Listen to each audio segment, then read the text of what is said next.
नमस्कार सभी वृद्ध ईपीएस 95 पेंशन धारकों का आज के इस वीडियो में मैं स्वागत करता हूं। बहुत सारे ईपीएस 95 पेंशन धारक हमारे वीडियो के नीचे जो कमेंट बॉक्स है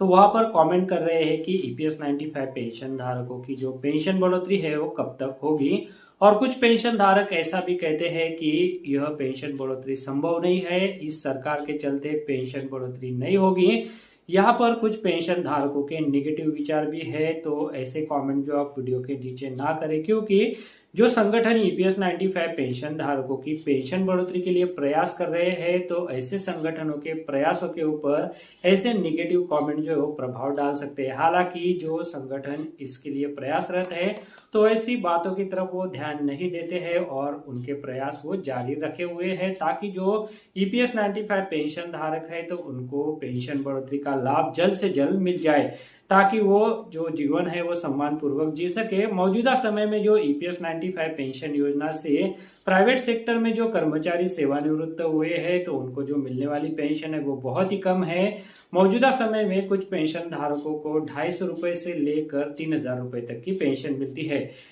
40 लाख के ऊपर ऐसे पेंशन धारक है जिनको 1000 रुपए की न्यूनतम पेंशन घोषित करने के बावजूद भी उससे कम पेंशन मिलती है, और बाकी बचे पेंशन धारक ऐसे हैं जिनको थोड़ी बहुत ज्यादा पेंशन मिलती है, पर वो पेंशन भी ज्यादा नहीं है। लगभग 3000 रुपए या आसपास की पेंशन है, या फिर 1200 रुपए, 1100 रुपए, 1500 रुपए, 2000 ऐसी भी पेंशन मिलती है। पर यहाँ पर देश में 67 लाख ईपीएस 95 पेंशन धारक है, और उनमें से लगभग 40 लाख पेंशन धारक ऐसे हैं जिनको 1000 रुपए की जो न्यूनतम पेंशन घोषित की गई है तो उससे भी कम पेंशन मिलती है। इसी को देखते हुए जो संगठन इसके लिए प्रयासरत है, जैसे कि ईपीएस 95 राष्ट्रीय संघर्ष समिति, उसके बाद ईपीएस 95 समन्वय समिति और ईपीएस 95 पेंशन धारकों के जो भी शुभचिंतक है तो वो ईपीएस 95 पेंशन धारकों की पेंशन बढ़ोतरी के लिए प्रयासरत कर रहे हैं। सभी संगठन चाहते हैं कि ईपीएस 95 पेंशन धारकों की जो न्यूनतम पेंशन बढ़ोतरी है वो सरकार द्वारा जल्द से जल्द घोषित किया जाए। कुछ संगठन ऐसा चाहते हैं कि ईपीएस 95 पेंशन धारकों की जो न्यूनतम पेंशन बढ़ोतरी है वो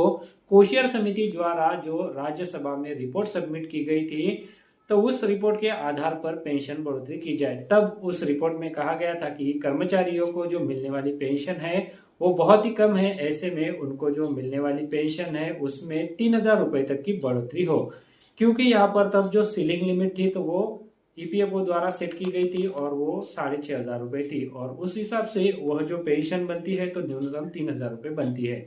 पर सितंबर 2014 में कर्मचारी पेंशन योजना 1995 में ईपीएफओ द्वारा संशोधन करके जो सैलरी की सीलिंग लिमिट 6500 रुपए थी उसे बढ़ाकर 15000 रुपए कर दिया गया। यानी इसके हिसाब से जो 3000 रुपए की रिकमेंडेशन कोशियर समिति द्वारा किए गए थे तो वो 7500 रुपए हो जाती है। यानी जो सीलिंग लिमिट थी तो उसके आधार पर पहले 3000 रुपए दी गई थी, उसके बाद वो सीलिंग लिमिट ही बदल गई, तो उसके आधार पर जो न्यूनतम पेंशन की डिमांड है तो वो भी बदल गई। और अब ईपीएस 95 पेंशन धारक चाहते हैं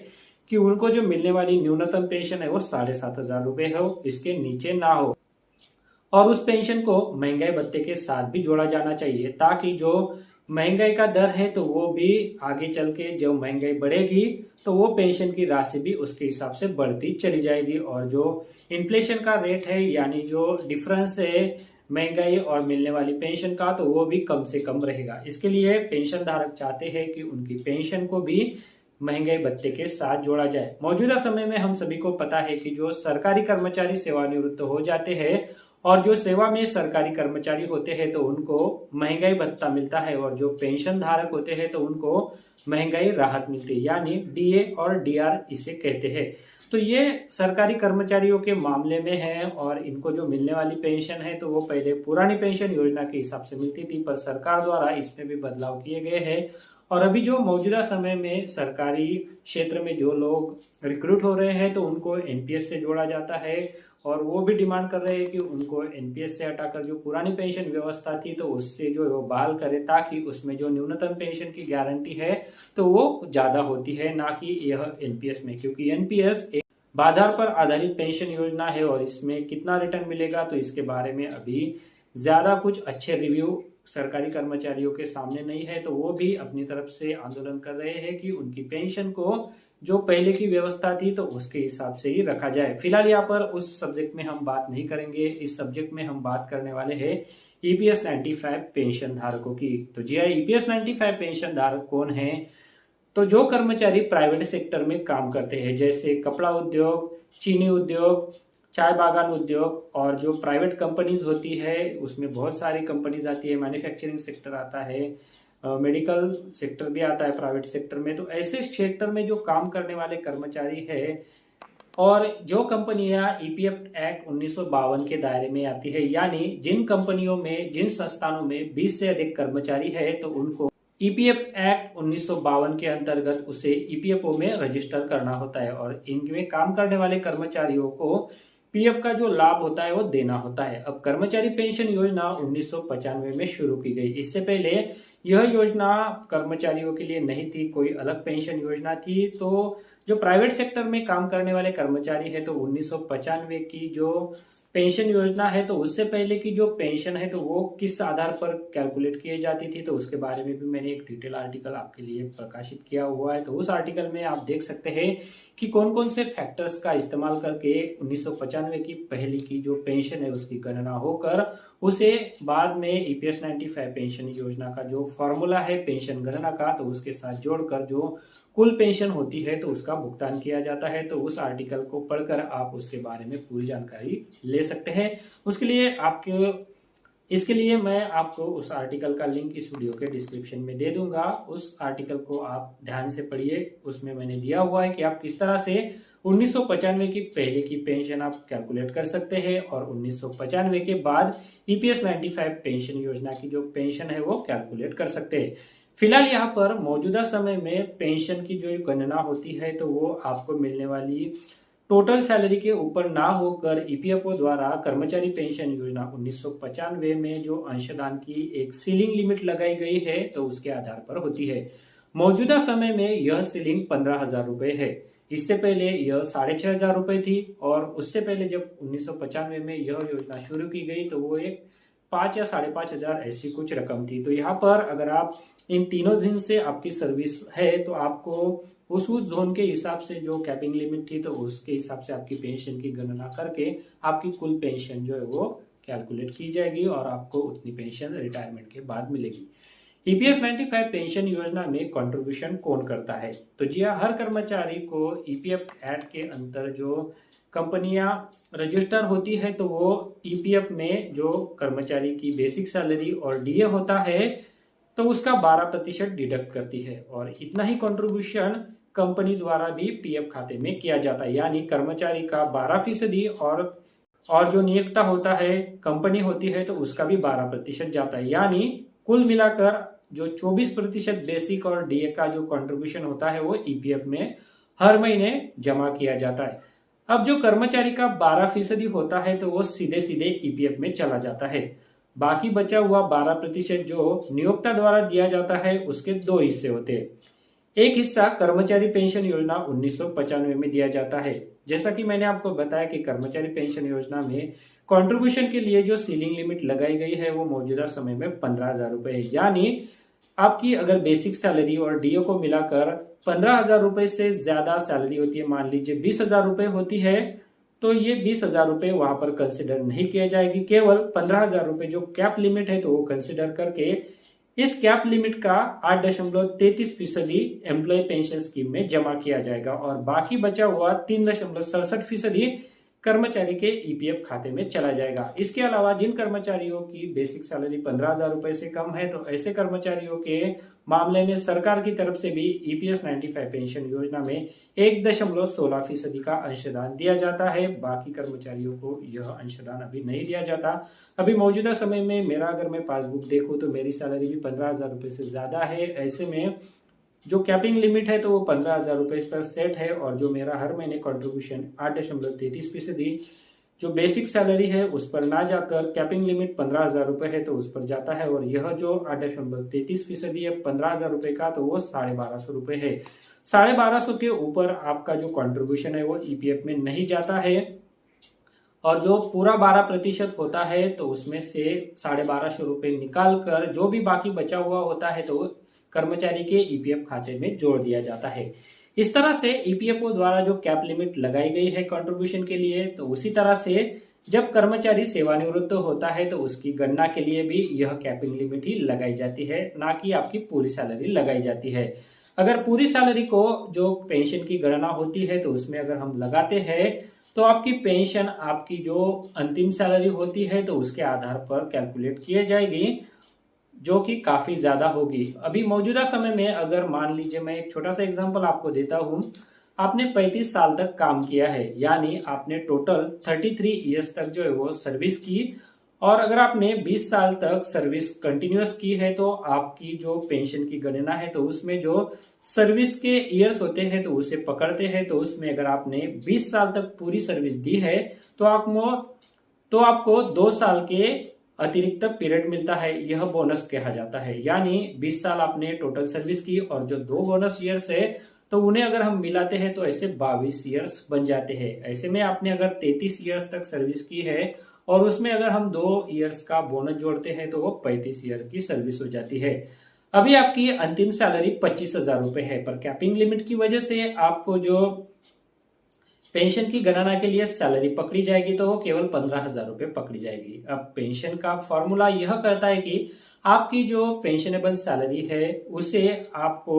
जो आपके टोटल नंबर ऑफ ईयर्स है तो उन्हें गुना करना है, यानी पेंशनेबल सैलरी मल्टीप्लाइड बाय आपकी सर्विस के ईयर जो कि 35 साल है, और जो पेंशनेबल सैलरी है वो 15,000 रुपए, यानी 15,000 रुपए मल्टीप्लाइड बाय आपकी जो टोटल सर्विस है 35 साल, तो इसे गुना करना है और इसका जो भी आंसर आएगा तो उसे आपको 70 से भाग देना है। इसके हिसाब से आपकी जो पेंशन बनेगी तो वो 7,500 रुपए बनेगी। अब आपके साल अगर 35 साल से कम है या फिर उससे ज्यादा है तो इसके हिसाब से आपकी पेंशन की जो राशि है वो चेंज होती जाएगी, पर इसमें जो पेंशनेबल सैलरी है तो वो 15,000 रुपए ही पकड़ी जाएगी, उससे ज्यादा नहीं होगी।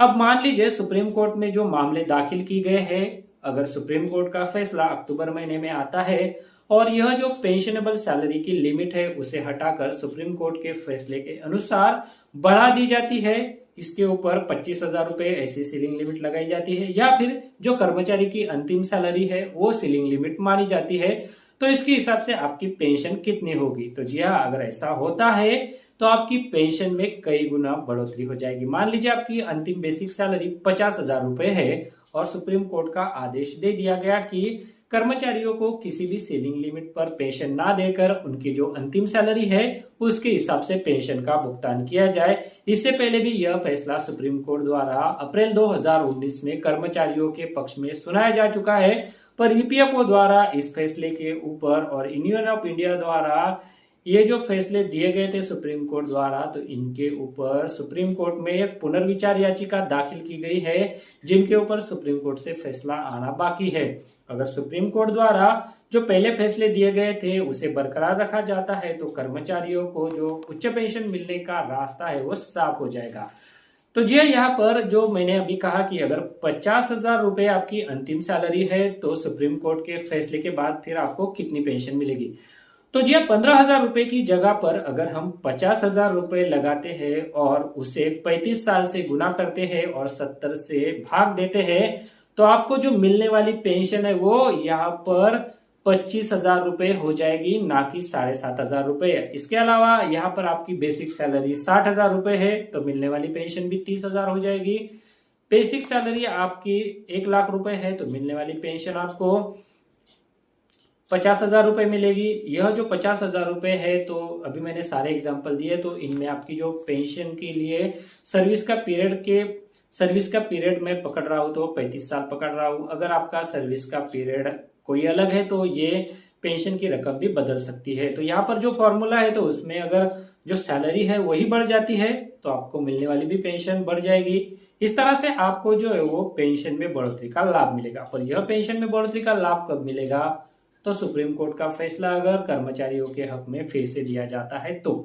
नहीं तो अन्यथा ईपीएफओ द्वारा जो अपनी मनमानियां चलाई जा रही है तो वही चलती रहेगी और आपको बहुत ही कम पेंशन मिलेगी। ऐसे में यहाँ पर जो श्रम संगठन हमारे लिए काम कर रहे हैं, ऐसे में यहाँ पर जो संगठन ईपीएस 95 पेंशन धारकों की पेंशन बढ़ोतरी के लिए काम कर रहे हैं, तो उन्हें हमें सपोर्ट करना चाहिए। अब सपोर्ट क्यों करना चाहिए, तो वो भी आपको जानना बहुत ही जरूरी है। जैसा कि मैंने आपको इससे पहले बताया कि जो कर्मचारियों की न्यूनतम पेंशन है, तो उसकी बढ़ोतरी के लिए लगातार डिमांड रखी जा रही है और पेंशन में बढ़ोतरी कम से कम 7,500 रुपए हो, ऐसी डिमांड रखी जा रही है और उसे महंगाई भत्ते के साथ भी जोड़ा जाना आवश्यक है, ताकि जो महंगाई का दर है तो उसके हिसाब से धीरे धीरे आपकी पेंशन भी बढ़ती रहे। अब सुप्रीम कोर्ट का अगर फैसला आता है तो आपको जो मिलने वाली पेंशन है वो आपके अंतिम वेतन के हिसाब से मिलेगी। इसमें कोई भी डीए को लिंक नहीं है, कोई भी डीए इसमें लिंक नहीं है। यानी आपको जो एक बार पेंशन मिलनी शुरू हो गई तो वही पेंशन आगे भी कंटिन्यू रहेगी, भले ही महंगाई कितनी भी बढ़ जाए। आपकी पेंशन अगर ज्यादा भी रही तो बाद में चलकर जब महंगाई बढ़ जाएगी तो यह शायद आपको कम पड़ सकती है। अब न्यूनतम पेंशन बढ़ोतरी 7,500 रुपए के साथ उसे महंगाई भत्ते के साथ जोड़े जाने की भी डिमांड रखी जा रही है, ताकि जब महंगाई बढ़े तो उस हिसाब से आपकी पेंशन में भी बढ़ोतरी हो। इसके लिए जो संगठन, खास करून राष्ट्रीय संघर्ष समिति, जिसका मुख्यालय बुल्ढाना महाराष्ट्र में है और इसकी जो विभिन्न शाखा है तो वो देश के हर एक स्टेट में फैली हुई है, और जो प्रतिनिधि है तो वो इसका कामकाज अपने अपने स्टेट में देखते हैं और संगठन को मजबूत करने के लिए अपनी ओर से प्रयास भी कर रहे हैं। ऐसे में यहाँ पर ये जो संगठन है जो पेंशन धारकों की पेंशन में बढ़ोतरी के लिए प्रयास कर रहे हैं, तो उनके साथ सभी पेंशन धारकों के साथ साथ जो मौजूदा समय में प्राइवेट सेक्टर में काम करने वाले कर्मचारी है तो उन्हें भी जुड़ना जरूरी है, क्योंकि ये जो संगठन है तो इन्हें एक मजबूती मिल सके और आपका सपोर्ट भी ऐसे संगठनों को मिल सके। और जब भी कोई बड़े आंदोलन का यहाँ पर ऐलान किया जाता है तो बड़ी संख्या में इस आंदोलन में जो वृद्ध ईपीएस 95 पेंशन धारक है तो उनके साथ साथ जो मौजूदा समय में कर्मचारी है जो ईपीएस 95 पेंशन योजना में अपना अंशदान देते हैं, तो वो सभी शामिल हो सके और एक बड़ा दबाव जो है वो सरकार पर डाल सके और सरकार के ध्यान में यह लाया जा सके कि जो कर्मचारी पेंशन योजना 1995 है, जिसके अंतर्गत अभी जो पेंशन मिल रही है वो बहुत ही कम है और इसे बढ़ाया जाना, जो ईपीएस 95 पेंशन योजना है उसे रिवैम्प करना बहुत ही जरूरी है, ताकि आगे चलकर जो कर्मचारी इसमें आएंगे, जो कर्मचारी सेवानिवृत्त होकर पेंशन पाएंगे, तो उनको जो मिलने वाली पेंशन है तो वो एक सम्मानजनक राशि हो, ना कि ऐसी कुछ ही रुपीज जो है, जैसे कि यहाँ पर 250 रुपए पेंशन मिलती है, 300 रुपए पेंशन मिलती है, और कुछ ही पेंशन धारक ऐसे जिनको 3,000 रुपए पेंशन मिलती है और 2,500 रुपए पेंशन मिलती है, 2,000 रुपए पेंशन मिलती है। विभिन्न राज्यों के उच्च न्यायालय द्वारा पेंशन धारकों के हक में फैसले दिए गए हैं। इस फैसलों के अधीन आकर ईपीएफओ द्वारा कुछ पेंशन धारकों की पेंशन को बढ़ाया भी गया है, यानी उनको जो मिलने वाली सैलरी थी, अंतिम सैलरी थी, तो उसके आधार पर जो पेंशन बनती है, तो ईपीएस 95 पेंशन योजना में जो उच्च वेतन पर कंट्रीब्यूशन बनता है तो उसे लेकर ऐसे पेंशन धारकों की पेंशन भी बढ़ाई गई है। पर ऐसे अगर पेंशन धारकों की हम गणना करें तो वो कुछ ही पेंशन धारक है। मेजॉरिटी जो पेंशन धारक है तो वो ईपीएफओ द्वारा जो कैपिंग लिमिट लगाई गई है, तो उस कैपिंग लिमिट के आधार पर जो पेंशन की गणना होती है तो वही मिलती है, ना कि कोई अपर पेंशन मिलती है, ना ही कोई ज्यादा पेंशन मिलती है, ना ही कोई अतिरिक्त भत्ते उस पेंशन के साथ मिलता है। ऐसे में यहाँ पर ये जो पेंशन है तो उसमें रिवीजन होना, उसमें संशोधन होना बहुत ही जरूरी है, क्योंकि जो मिलने वाली पेंशन है वो अगर सम्मानजनक नहीं होगी तो जो वृद्ध पेंशन धारक है जिनको मौजूदा समय में उनकी उम्र को देखते हुए कोई काम नहीं देता और जो उनके बच्चे होते हैं, उनके बेटे होते हैं, तो उनको भी जो मिलने वाली सैलरीज होती है तो वो कम होती है या फिर वो अलग रहते हैं, तो ऐसे में इनको जो मिलने वाली पेंशन है तो उसी पेंशन के आधार पर इनका गुजर बसर होता है और ये जो मिलने वाली पेंशन है वो काफी कम है, तो इसे बढ़ना बहुत ही जरूरी है। और जो ईपीएस 95 पेंशन धारक है तो उनकी बढ़ती हुई उम्र के कारण उनको काफी चिकित्सा सुविधाओं की समस्या भी आती है। उनको रेगुलरली डॉक्टर के पास जाना पड़ता है, रेगुलरली मेडिसिन लेना पड़ता है। ऐसे में ये जो खर्चा है तो वो भी ज्यादा रहता है, तो उसके लिए ईपीएस 95 पेंशन धारकों की न्यूनतम पेंशन बढ़ोतरी महंगाई भत्ते के साथ जोड़े जाने के अलावा जो फ्री में चिकित्सा सुविधा है तो वो भी मिलनी चाहिए, ताकि ऐसे पेंशन धारकों को एक सोशल सिक्योरिटी मेडिकल फील्ड में भी मिल जाए। तो वो अगर ऐसी कोई दिक्कत आती है, उनको कोई मेडिकल इमरजेंसी आती है, तो वो इस योजनाओं का लाभ लेकर उससे जो है वो पूरा कर सकते हैं। बाद में यहाँ पर कुछ कर्मचारी ऐसे थे जिनको इस योजना में शामिल नहीं किया गया था, तो उनको कोई पेंशन मिलती नहीं है। तो ऐसे कर्मचारियों को भी इस योजना में शामिल करके जो भी उनसे उचित योगदान बनता है तो वो लेकर उनको पेंशन भुगतान किया जाए। अन्यथा जो भी ऐसे कर्मचारी है जिनको शामिल नहीं किया गया था, तो उनको एक मानवीय अधिकार पर 5,000 रुपए की पेंशन दिए जाए। तो ये जो सारी बातें अभी मैंने कही, ये जो सारी डिमांड्स मैंने अभी कही, तो ये यहाँ पर ईपीएस 95 पेंशन धारकों की न्यूनतम पेंशन बढ़ोतरी के लिए जो संगठन प्रयासरत है तो उनके द्वारा सरकार के सामने डिमांड्स रखी जा रही है। उसके बाद सुप्रीम कोर्ट द्वारा जो फैसले दिए गए हैं तो उस फैसलों के आधार पर भी ईपीएस 95 पेंशन धारकों को उच्च पेंशन का भुगतान दिया जाए। क्योंकि यहाँ पर जो याचिकाएं दाखिल की गई है तो उनमें भी सुनवाई हुई है, पर उन सभी सुनवाइयों में यहाँ पर कहीं भी यह बात नहीं कही गई है कि इससे पहले जो विभिन्न कोर्ट द्वारा और सुप्रीम कोर्ट द्वारा अप्रैल 2019 में ईपीएस 95 पेंशन धारकों के में फैसला दिया गया था, तो उसे जो है वो होल्ड कर दिया गया है। यानी जो फैसला दिया था तो वो बरकरार है। किसी भी सुनवाई में हमें यह सुनने को नहीं मिला है कि इससे पहले के दिए हुए फैसले को होल्ड कर दिया गया है, जिसकी वजह से ईपीएफओ द्वारा अब जो उच्च पेंशन दी जा रही है तो वो रोकी जाए। तो ऐसा कुछ नहीं है, पर ईपीएफओ द्वारा यहाँ पर शायद कुछ पेंशन धारकों की जो मिलने वाली उच्च पेंशन है तो उसे रोका जा रहा है और बताया जा रहा है कि जो सुप्रीम कोर्ट में मामले दाखिल है तो वो अभी भी लंबित है, जिसकी वजह से आपको उच्च पेंशन का लाभ नहीं मिल सकता। यहाँ पर इसके संदर्भ में कुछ ही दिनों पहले माननीय एनके प्रेमचंद्रन जी द्वारा माननीय प्रधानमंत्री जी को इसके संदर्भ में संज्ञान में लाया गया है कि ईपीएफओ द्वारा ये जो रवैया अपनाया जा रहा है तो वो पेंशन धारकों को जो मिलने वाला हक है तो बिल्कुल उसके अपोजिट में है। इसके लिए जो सुप्रीम कोर्ट द्वारा और विभिन्न हाई कोर्ट द्वारा इससे फैसले दिए गए हैं, तो उन फैसलों को यहाँ पर सुप्रीम कोर्ट द्वारा जो मौजूदा याचिका दाखिल की गई है तो उनके सुनवाई के दौरान कहा नहीं गया है कि इससे पहले के जो फैसले हैं वो स्टॉप किए गए हैं, उनके ऊपर रोक लगाई गई है, ऐसा कहीं भी कहा नहीं गया है। इसकी वजह से जो भी एलिजिबल पेंशन धारक है जिनको पेंशन मिलती है तो उनको त्वरित ही ईपीएस 95 पेंशन योजना के तहत जो उच्च पेंशन का भुगतान है वो किया जाए और उनकी पेंशन को ना रोका जाए। तो इसके संदर्भ में पहले ही मैंने एक डिटेल वीडियो बना दिया है, तो उस वीडियो को देखकर आप उस पत्र में क्या डिटेल जानकारी दी गई है तो वो जान सकते हैं। इसके लिए आप हमारे चैनल पर जाकर उस वीडियो को देख सकते हैं। फिलहाल यहाँ पर जो पेंशन में बढ़ोतरी है तो उसके संदर्भ में जो भी प्रयासरत किए जा रहे हैं तो उसके बारे में मैंने आपको जानकारी दी है, क्योंकि बहुत सारे पेंशन धारक कुछ निगेटिव कमेंट भी कर रहे हैं और यहाँ उनको लगता है कि अब पेंशन में बढ़ोतरी नहीं होगी। तो ऐसा नहीं है, प्रयास जारी है और जब भी पेंशन बढ़ोतरी होगी तो उसके बारे में आपको जरूर जानकारी मिल जाएगी। फिलहाल यहाँ पर जो संगठन इसके लिए प्रयास कर रहे हैं तो उन सभी संगठनों को हमें हमारा समर्थन देना होगा और जो पेंशन बढ़ोतरी के लिए प्रयास किए जा रहे हैं तो वो प्रयास अभी हमें बढ़ाने होंगे, ताकि जो सरकारी विभाग है जो ईपीएस 95 पेंशन को बढ़ा सकते हैं तो उन सभी के ऊपर जो है वो दबाव पड़ सके और पेंशन में बढ़ोतरी की जो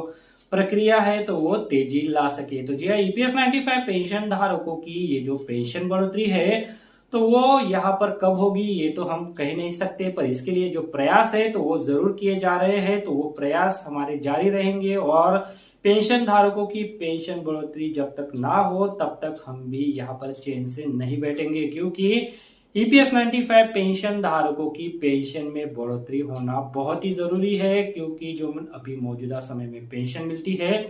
तो वो बहुत ही कम है। तो जी हाँ, ईपीएस 95 पेंशन धारकों की न्यूनतम पेंशन बढ़ोतरी के संदर्भ में मुझे आपको ये जो थोड़ी जानकारी देनी थी तो ये मैंने आपको इस वीडियो में दी है। अगर आपको ये जानकारी अच्छी लगी है तो इस वीडियो को आप सभी ईपीएस 95 पेंशन धारकों के साथ साझा जरूर कीजिएगा और इसी तरह से जो पेंशन बढ़ोतरी के लिए प्रयास किए जा रहे हैं, पेंशन धारकों की पेंशन बढ़ोतरी के संदर्भ में जो अपडेट आते हैं जो भी न्यूज़ रहती है तो उन सभी को जानने के लिए आप हमारे साथ बने रहिए। इसके लिए चैनल को हमारे सब्सक्राइब जरूर करके रख लीजिए और ईपीएस 95 पेंशन धारकों की जो भी अपडेट रहती है तो उनसे जानने के लिए आप चैनल को सब्सक्राइब करने के बाद जो एक बेल का बटन आएगा तो उसे भी आप प्रेस कर दीजिएगा, ताकि जो आने वाले अपडेट है तो उन अपडेट के बारे में आपको उसी समय पर जानकारी मिल सके। तो जी हाँ, ईपीएस 95 पेंशन धारकों के लिए ये जो आज के इस वीडियो में जानकारी थी तो उसी के बारे में मैंने आपको बताया है। उम्मीद करता हूँ कि आपको जो जानकारी मैंने दी है तो वो अच्छी लगी होगी। अगर अच्छी लगी है तो वीडियो को शेयर जरूर कीजिएगा और आपने चैनल को सब्सक्राइब नहीं किया है तो चैनल को सब्सक्राइब जरूर करके रख लीजिएगा। तो चलिए मिलते हैं ऐसी ही एक और अगली आने वाली इंफॉर्मेटिव वीडियो के साथ। तब तक आप सभी ख्याल रखिए। और जैसा कि मैंने कहा कि जो पेंशन बढ़ोतरी के लिए संगठन प्रयासरत है तो उन संगठनों से हमें जुड़कर उन्हें जो है वो मजबूत करना है, ताकि पेंशन बढ़ोतरी के लिए जो प्रयास किए जा रहे हैं तो वो प्रयास चलते रहे और जो सरकार पर दबाव है वो ज्यादा पड़े, ताकि पेंशन धारकों की पेंशन बढ़ोतरी जल्द से जल्द हो सके। तो चलिए आज के इस वीडियो में बस इतना ही। आगे भी ऐसे ही अपडेट हम आपके लिए लेते आते रहेंगे। तब तक आप सभी अपना ख्याल रखिए और आप सभी पेंशन धारकों को मेरा नमस्कार। अगर आप शेयर मार्केट में इन्वेस्ट करना चाहते हैं तो इसके लिए आपको एक ट्रेडिंग अकाउंट की जरूरत पड़ती है। ट्रेडिंग अकाउंट ओपन करने के लिए वीडियो के डिस्क्रिप्शन में मैंने आपके लिए एक लिंक देके रखा है। उस लिंक पर क्लिक करके अगर आप ट्रेडिंग अकाउंट ओपन करते हैं तो उस ट्रेडिंग अकाउंट ओपनिंग के लिए आपको कोई भी चार्जेस देने की जरूरत नहीं है, साथ में कोई भी एनुअल फी देने की जरूरत नहीं है। और जब भी आप इक्विटी में शेयर खरीदेंगे या फिर बेचेंगे तो उसके ऊपर आपको कोई भी ब्रोकरेज देने की जरूरत नहीं है। अगर मान लीजिए आपने 100 रुपए का कोई शेयर खरीदा और उसे 150 रुपए में बेच दिया तो जो 50 रुपए का फायदा होगा तो वो सीधे आपकी जेब में जाएगा। इसके ऊपर जो है वो आपको कोई भी ब्रोकरेज चार्जेस देने की जरूरत नहीं है, कोई भी यहाँ पर आपको चार्जेस नहीं है। तो इसके लिए अगर आप अकाउंट ओपन करना चाहते हैं तो वीडियो के डिस्क्रिप्शन में मैंने एक लिंक दिया हुआ है, तो उस लिंक पर क्लिक करके आप घर बैठे ऑनलाइन एक डीमैट अकाउंट ओपन कर सकते हैं।